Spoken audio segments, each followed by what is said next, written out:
Terungkap detik-detik Hamka dan anak tewas sebelum ditemukan membusuk di Koja, tersungkur lalu tewas.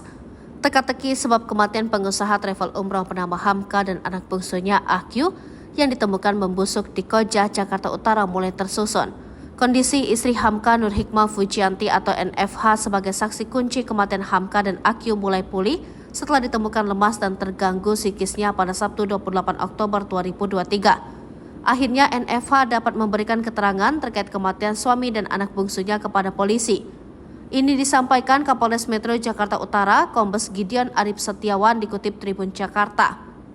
Dia sudah bisa menceritakan secara detail apa yang terjadi di rumah itu, kata Gideon. Menurut keterangan NFH, Hamka meninggal pada 20 Oktober 2023. Ini berbeda dengan dugaan polisi yang menyebut Hamka tewas 10 hari sebelum ditemukan 18 Oktober 2023. Menurut NFH, ucap Gideon, Hamka disebut hendak berangkat ke Masjid Nurul Islam dekat rumahnya untuk menunaikan sholat Jumat sesaat sebelum tewas.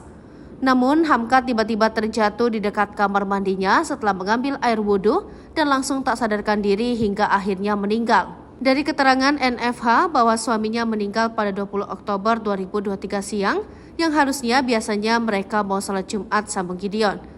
Di sisi lain, Akyu diduga tewas karena merasa kelaparan di dalam kamar yang terkunci dari dalam. Berdasarkan pengakuan NFH, dia saat itu dalam kondisi sakit selama berhari-hari sehingga tak bisa berbuat banyak. Dalam benaknya, NFH sempat ada keinginan untuk minta bantuan dan melaporkan kematian suami dan anaknya kepada tetangga.